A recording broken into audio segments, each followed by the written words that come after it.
ओम गुरुदेव. ओम श्री गुरुभ्यो नमः. आज शनिवार 31 जानेवारी 2004. आश्रमाची कार्यव्यवस्था याविषयी चाललेल्या चर्चेतून एक दिव्य अशा सत्संगाचा लाभ आम्हाला मिळाला. माऊलींच्या सानिध्यात असं कधी होतच नाही की काही मिळाल्याशिवाय आम्ही त्या दरबारातून परत आलो.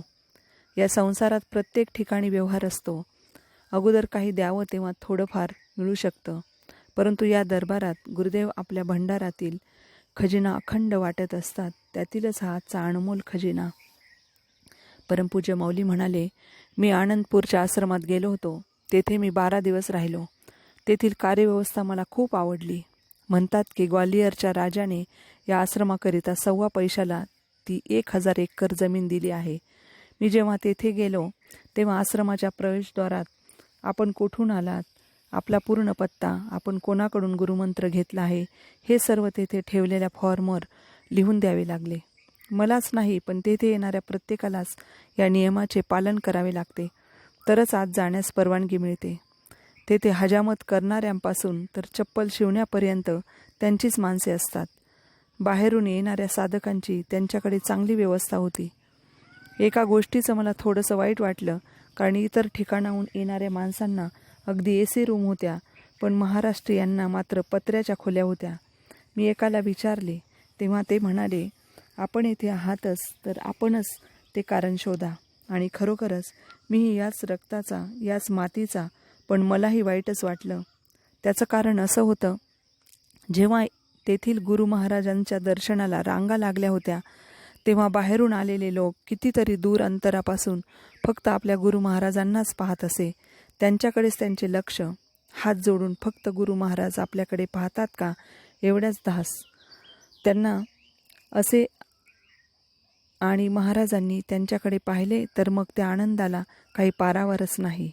एका बाईने तर महाराजांना लांबूनच आपल्याकडे बघताना पाहिले आणि ती इतकी भावविभोर झाली की तिने साष्टांग दंडवत घातला आणि म्हणाली, गुरु महाराज ने देख लिया, अब क्या जीना, अब इस मिट्टी को क्यों संभालना, आणि बेशुद्ध पडली.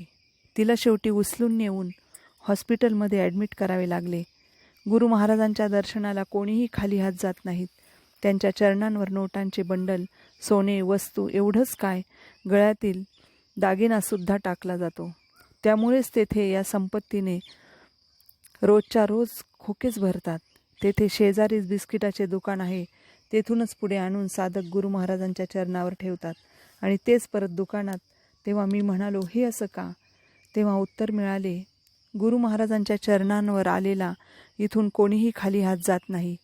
आणि का जावी खाली हात? आम्हीही किती आशा घेऊन त्यांच्या दर्शनाला जातो आणि त्यांनी जर आमची झोळी भरली नाही तर? भावना असते ही. गुरुवर असलेलं हे प्रेम असतं. हे प्रेम शब्दात कसं सांगावं?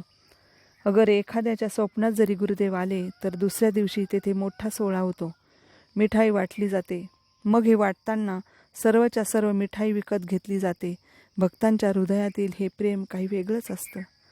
आणि आपली लोक दर्शनाच्या रांगेत असताना इकडं तिकडं बघत राहणार आणि दर्शनाच्या वेळी 10-20 रुपये टाकणार.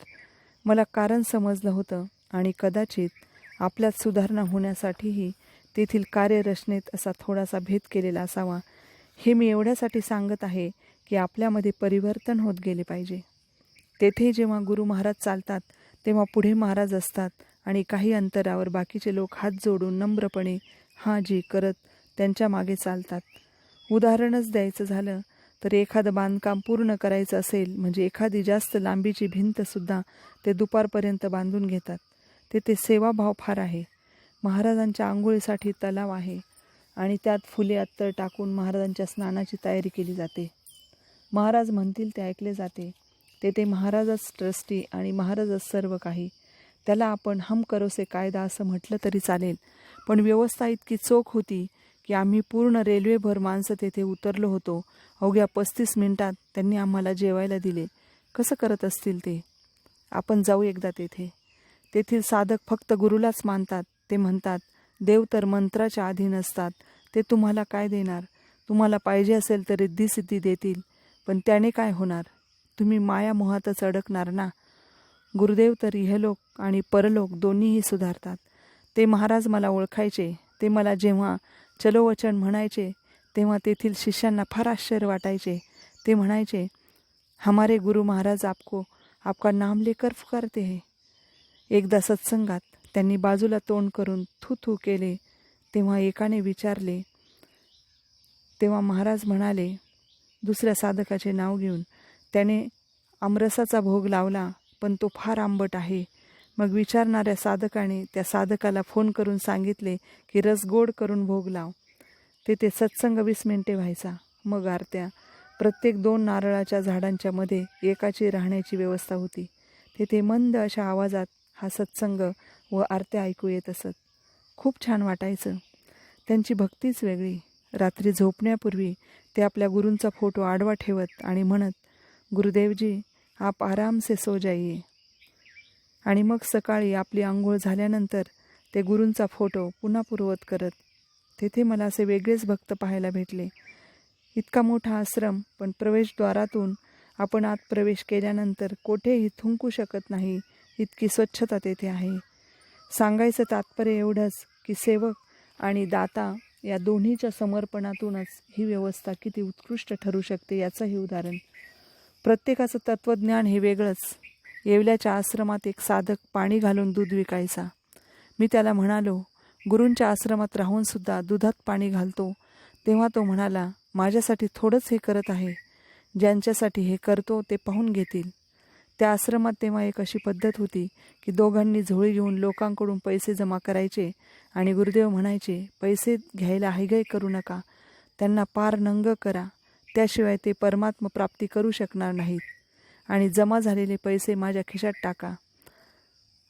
आणि मग त्या पैशाचा जनकल्याणासाठी उपयोग व्हायचा.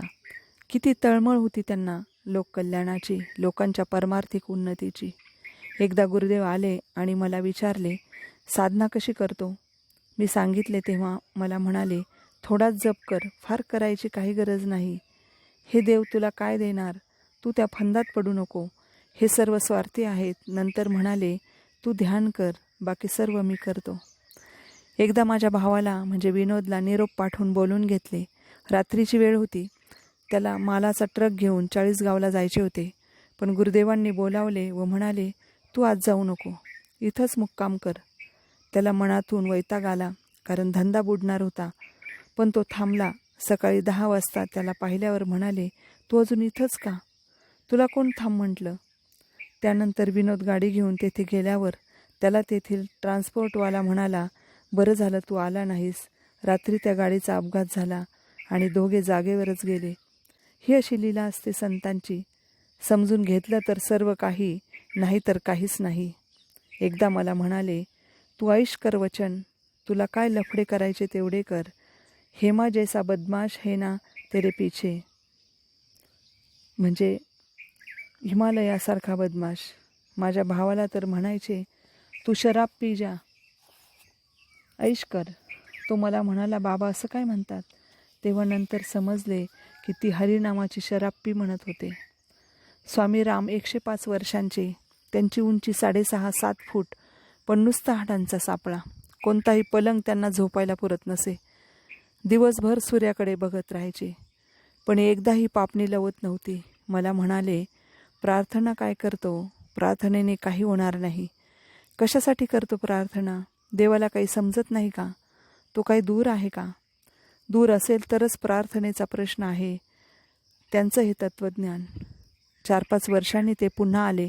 तेव्हा म्हणाले, तुला काय पाहिजे? मागून घे.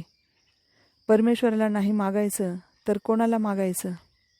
नंतर समजले, मागून घे म्हणजे दुसऱ्यांसाठी मागून घे.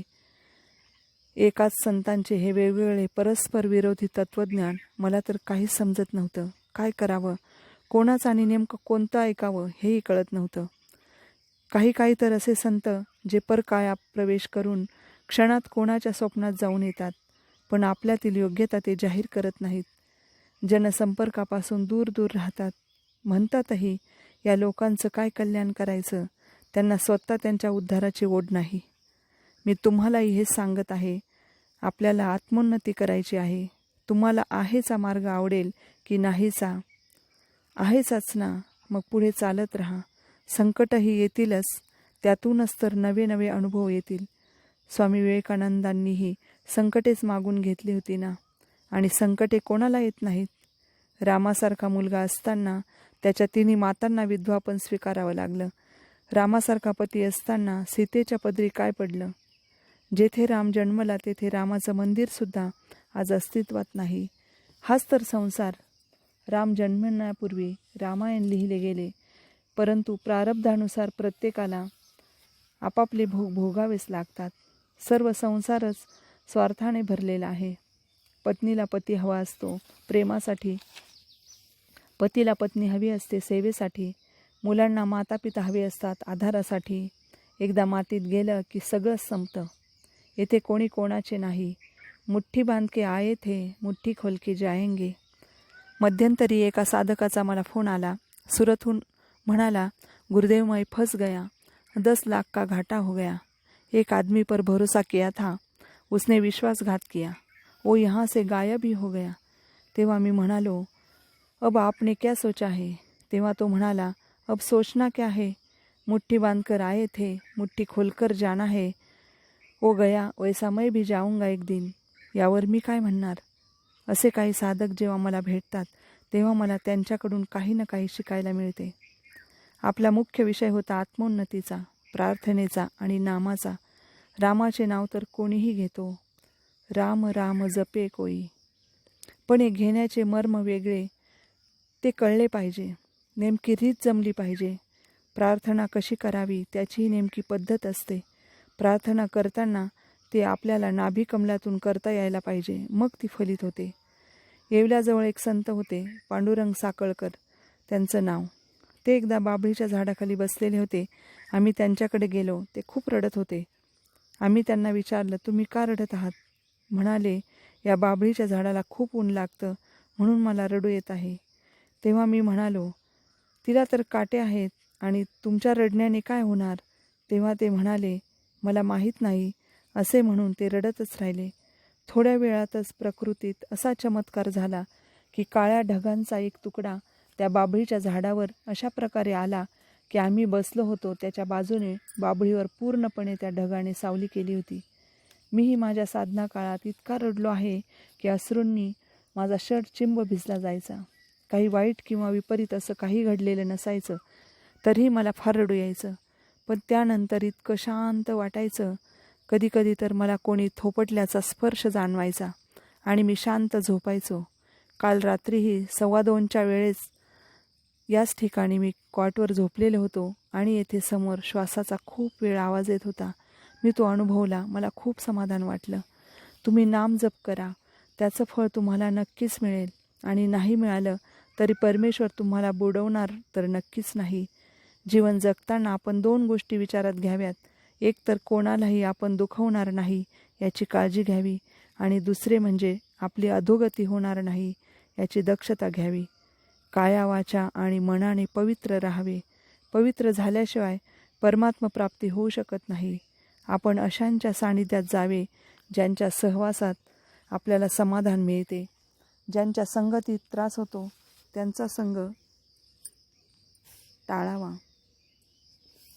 ज्यांच्या सानिध्यात आपल्याला शांत वाटेल अशांच्या सानिध्यातच आपण राहण्याचा प्रयत्न करावा. तेरा तुझको अर्पण प्रभू. ओम गुरुदेव.